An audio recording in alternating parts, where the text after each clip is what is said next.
Mass Live Red Sox reporter Christopher Smith was in the clubhouse for the Rafael Devers comments, asking the questions at the top there. So, Chris, thanks for joining us. Appreciate the time here on Foul Territory. Give us the lowdown. You were there. What was the tone, tempo, reaction, and of course, your analysis on how this is playing out? Yeah, I mean, with Rafael Devers, it's been strange the past couple of years. I mean, he hasn't talked to the media much. There was a situation in the clubhouse in New York when they played the Mets last year where he stayed by his locker for an hour.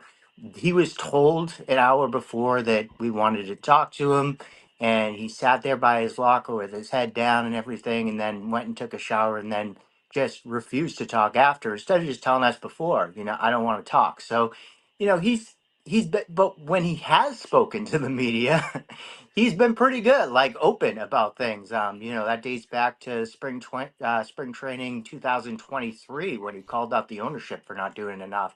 You go back to, or that was spring training 24.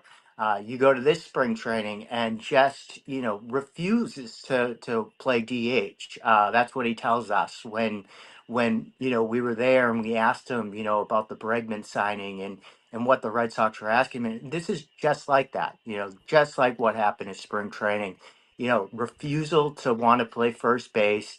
He feels that the team, was not clear to him, did not stand by their word. Let's be clear, like, when the Red Sox signed into this 10-year extension, this was Hein Bloom, that was back in that day, that signed him to that contract. But it was also the owners involved, and it was, Alex Cora and everybody.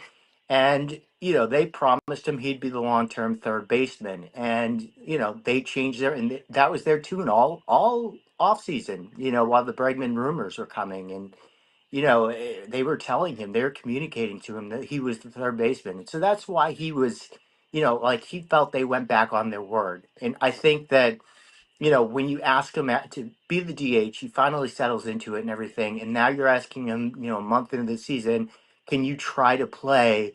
Um, can you try to play first base? Then all of a sudden, he's feeling like they're going back on their word again. He's going to be frustrated. Ultimately, I think it might happen. I think he might change his mind again, like he did at spring training, and just acquiesce and do what the team asks him to do. Is this, before we get into who exactly the communication issue is with, does this make Rafi Devers unrelatable to the blue collar fan that I think the Red Sox fans are, because they really wanted to keep Mookie Betts around, and Mookie Betts is out in LA saying, well, I want to go glove in right field, but I'll move to shortstop so we can make our team better. Does this make the franchise cornerstone, Rafi Devers, unrelatable to the fans in Boston? Yeah, I mean it does because I mean if you're there's not many fans in Boston making $300 million, and like you cannot understand the fact that whatever job you're doing, usually when you're asked to change or do something else, you have to say yes. And it's so there's a team aspect to it too. I mean, there's a team aspect of he's not being a good teammate. And I know that there's players that are frustrated in the clubhouse. There was players listening in yesterday as we were asking questions, and they were frustrated at him. So, yes, I go back to there was a long time ago that Rafael Devers didn't have this much money, and if you asked him, at the beginning of his career to switch over to first base, he would have done it. So yes, it's very unrelatable, and I can't get the concept of, well, they're asking you to do a couple things, like they asked you to be the DH. Well, now they're asking you to be first base. It's not like they've changed their minds all of a sudden a month into the season.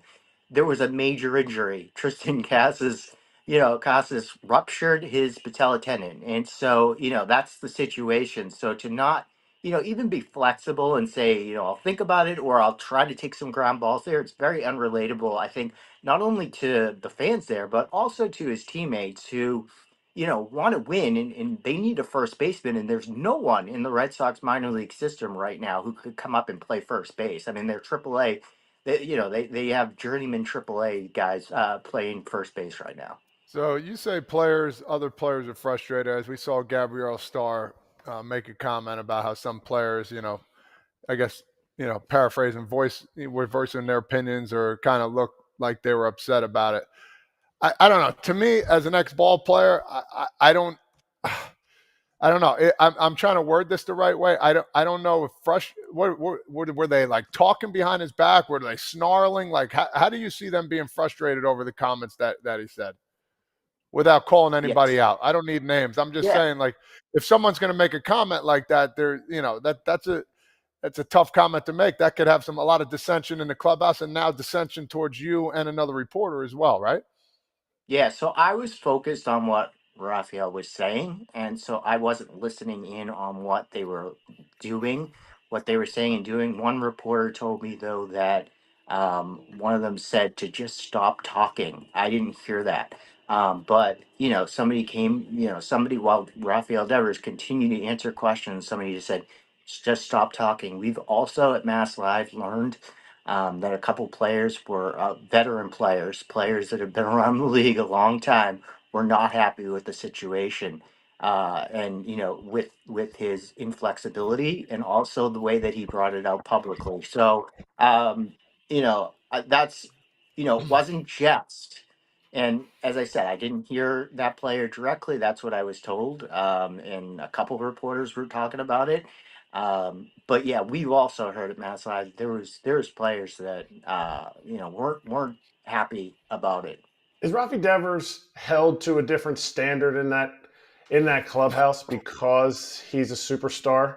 Not just by Alex Cora, but by his teammates before this instance? Yeah, it's interesting with Raphael. He does not want to be the face of the franchise. That's what he said to Alex Cora before.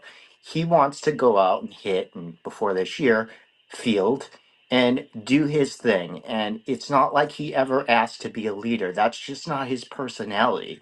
And one of the reporters said to me like, I mean, he hasn't been easy with the reporters, but one of the reporters was saying to me in spring training, like, he'd be a cool teammate, you would think, just the way he goes around and everything. But, this type of stuff is not good. And there's a divide. I mean, players are asked to change positions all the time. I tweeted out today that, Miguel Cabrera went from first base to third, from left field to second. I mean, he went from the outfield to or the outfield to third base to first base to the third base again, and then back to first base. Depending on teams' needs, and he's a Hall of Famer. I mean, like, listen, Rafael Devers is making the most money of anybody in this organization behind besides, the owner John Henry and the the chairman Tom Warner. The guys that are writing his paychecks. And so there's a sense there that I think that he feels disrespected, and I think that because of this situation, because of what happened in spring training, that they didn't communicate to him well. And they're basically saying you're not a good enough third baseman, you have to go, you're not a good fielder, we had to go out and get somebody else, that type of thing. So um I think he feels disrespected. But ultimately he wanted to play the field, right? Like, so go play the field, like try first base. It is complicated enough to figure out what type of car you want, but when it comes to pricing and best time to buy and all of that information that you're looking for, Car Gurus is the only destination that you should be thinking about, Kratz. Why? Because I don't have to question what the price is. It's going to be there. If the price changes and comes down to where I want it to be, bang, I get a notification. Car Gurus is giving it to me straight, and this is how I want to purchase a car. Not fast. I just want to know what's going on. With over 4 million listings, Car Gurus has more car listings than any other major online automotive marketplace in the US. So you can find the best deal, and it's no wonder SimilarWeb estimated traffic data shows Car Gurus is the #1 most visited car shopping site. So you can buy or sell your next car today with Car Gurus at cargurus.com. Go to cargurus.com to make sure your big deal is the best deal. That's cargurus.com, cargurus.com. Alex Cora fall into play here? Do you feel like there's a fractured relationship between him and Devers? And as the manager, why couldn't he just sit down with Rafi and say, hey, you're playing first, right? I mean, technically, as a paid member of a team, if he says you are written in the lineup at first base and he doesn't do it, I mean, obviously that leads to really suspension. Sit the guy. It's been done before. It's happened. If you look, it's nothing recent, but if you look back, there's guys that have been forced to play positions that they haven't been happy about. And I don't even know if it would have gotten to that point, but I'm curious about the relationship and the communication process and why Alex has been pretty short in his commentary so far about him not playing first. Like, it doesn't sound like he's protecting the player necessarily, because I feel like there's some dissension going on, but you're there every day. And I know Cora is going to address it again soon, but what do you think? I think that's the important question today is like, why was, when I asked the question to Raphael, he said, we had a conversation. So I was asking who we is. And I said to Raphael, I said, I'm assuming that means Alex and Craig Breslow. And, so I would assume that it meant Alex, like that it meant Alex Cora would be part of that conversation. I mean, he's the manager of the team.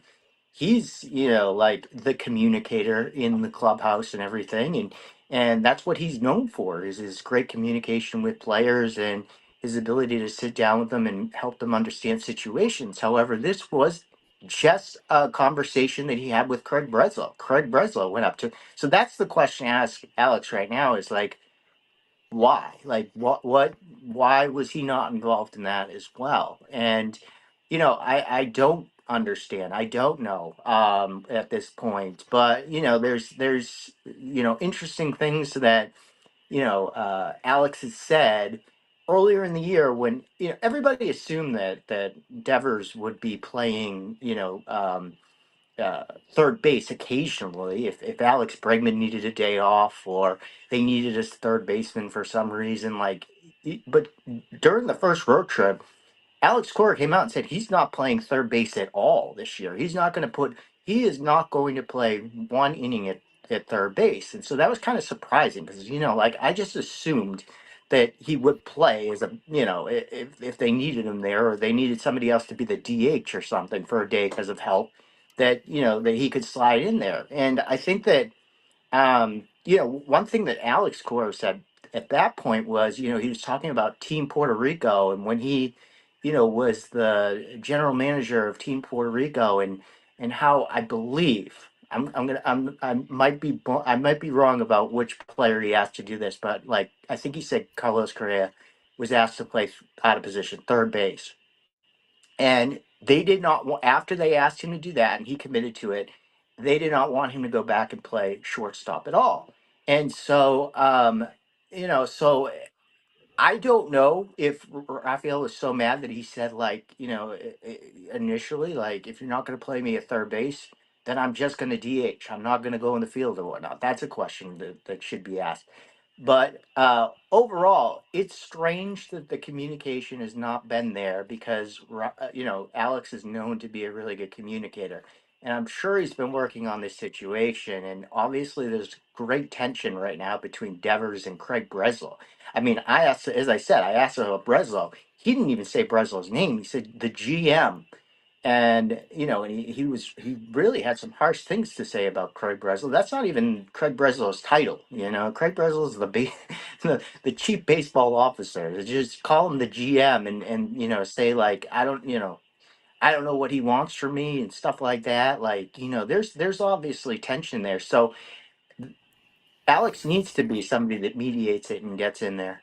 Is there a power struggle for Alex Cora? Because you heard there's a little dissension with Heim Bloom and him, a little, I didn't agree. And now it's a new GM, not GM, president of baseball operations that came in. Is there a power struggle? Because he brings up, I've heard him in several interviews bringing up, well, when I was the general manager for what you said, the Puerto Rican team. So is there a power struggle with Alex as manager within the organization? Well, Alex initially brought up that he was interested in the GM job when they fired Hein Bloom. Like he mentioned it, I think, at least within a couple of days after the firing. It might have been that day. And so, yeah, so it's interesting that, like, and then during that final road trip of 2023, I trying to remember where it was. I think it was in Toronto, and I asked him specifically, I said, "Are you still interested?" And it had all changed in those, 3 weeks. He said, "No, I don't think I'm ready." Yada yada yada, and he was done with that potential, being the GM. There's been some thoughts before that, even before that Alex would want to slide into the GM role eventually. It's not like he said many times he doesn't like want to manage forever. He doesn't want to be, Terry Francona, and so he has his eyes on other things in life, and he has a young family, and so, but the manager was pretty much kind of forced upon Craig Breslow, right? Like usually when you're a new GM or a new chief baseball officer, you pick your own manager, and Craig was not allowed to do that. And I know that Alex has a really good relationship with John Henry and ownership, and so I'm sure that they were in favor of keeping him and told Craig Breslow that they wanted him as the manager. Now Craig also had the ability, though, like to just play out the year last year too and see how their relationship came together. And apparently, their relationship came together. I mean, the ownership wasn't holding him to it like you have to have Alex Cora as your manager forever. As long as you're in this position, he's your manager. They were going to let Craig Breslow make a decision on manager, and Craig gave him the extension. So they have to have somewhat of a good relationship, you know, so I don't know. I mean, I think that it's weird that they both didn't that they both didn't approach Devers on this situation. Is something that obviously needs to be asked today. Hey everybody, be sure to like and subscribe for more content. We're back here every weekday, all year long, so do not miss an episode. The videos are coming in all day. Here's another video you might enjoy. Baseball the way it should be covered.